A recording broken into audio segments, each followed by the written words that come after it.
Hello friends, સ્વાગત છે તમારું અમારી યુટ્યુબ ચેનલમાં. આજે બનાવીશું કેરીના ગોટલીમાંથી મુખવાસ.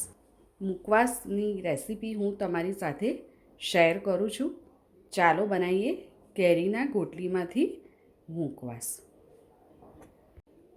મુખવાસ બનાવવા માટે મેં કેરીના ગોટલા જે 20થી 25 છે પહેલાંથી જ ધોઈ અને સૂકવી દીધેલા છે. એની અંદરથી આપણે ગોટલી કાઢવાની છે. ગોટલીને આવી રીતે ઊભી પકડીશું અને દસ્તાની મદદથી આવી રીતે ઉપર થોડું ટીચીશું. આવી રીતના ગોટલાના 2 ભાગ કરીને અંદરથી ગોટલી નીકળશે, તેને આપણે કાઢી લઈશું.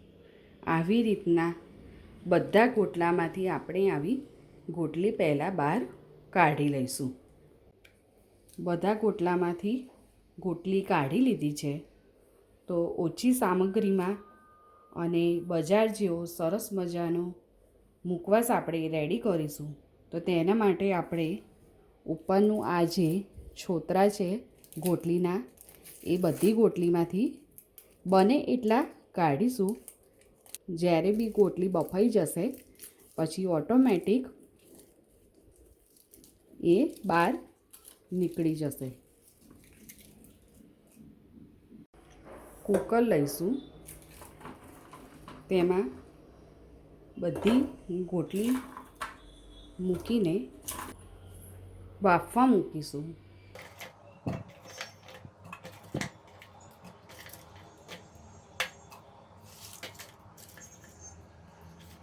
તો પહેલાં એમાં તો મીઠું ઉમેરીશું. મેં અહીંયા અત્યારે 1.5 ચમચી જેટલું મીઠું નાખ્યું છે.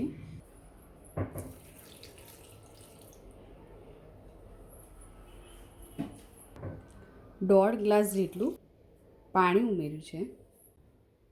કુકરમાં હવે 3 થી 4 સીટી થશે ત્યાં સુધી ગોટલીને બાફી દઈશું. ગોટલી સરસ બફાઈ ગઈ છે. પાણી કાઢી લઈશું.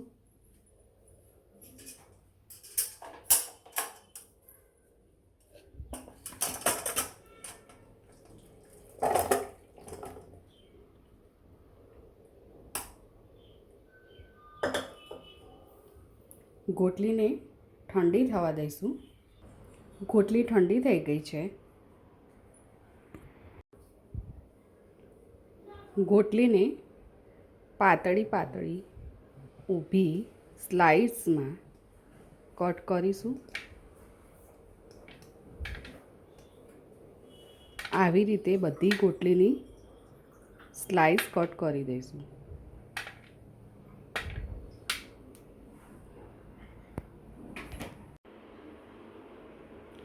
ગોટલીની આવી રીતે પતલી ઊભી સ્લાઇસમાં કટ કરી દીધી છે. હવે ગોટલીને સૂકવવા દેવાની છે. આવી રીતે છૂટી સૂકવવા દઈશું. જો રાત્રિનો ટાઈમ હોય તો તમારે 1 રાત સુધી એને સૂકવવા દેવાની છે. ગોટલી 1 રાત રાખી હતી. આવી રીતે છૂટી સરસ મજાની કડક થઈને સુકાઈ ગઈ છે. તો હવે એને ઘીમાં થોડી શેકી દઈએ. ગેસ ચાલુ કર્યો છે. 2 ચમચી જેટલું ઘી લઈશું. તમે આ ગોટલીને બાફ્યા પછી તરત પણ શેકી શકો છો. શેકતા 15થી 20 મિનિટ જેવું થાય છે. અને આ ડાયરેક્ટ હવે શેકીશું તો તરત જ શેકાઈ જશે. રાતે સૂકવવાથી એનો ગોટલીનો ભેજ ઉડી ગયો છે, એને શેકાતા વાર લાગતી નથી. ઘી ગરમ થઈ ગયું છે. બધી ગોટલી અંદર એડ કરી દઈશું.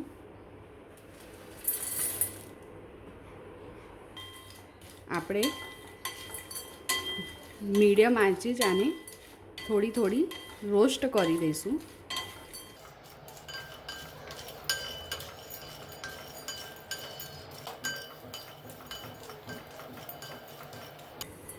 2 મિનિટ સુધી શેકાવા દઈશું.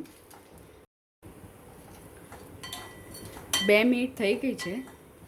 ગોટલી સરસ શેકાઈ ગઈ છે. જો એનો કલર પણ થોડો ચેન્જ થઈ ગયો છે. હવે આ સંચર પાવડર છે. પહેલાં આપણે મીઠું ગોટલીને બાફતી વખતે ઉમેર્યું હતું, તો હવે થોડુંક જ સ્વાદ અનુસાર આપણે સંચર પાવડર ઉમેરીશું અને પછી મિક્સ કરી દઈશું.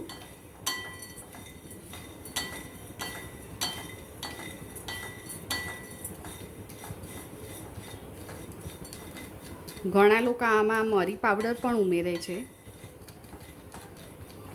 આ આપણો રેડી થઈ ગયો ગોટલીનો મુખવાસ.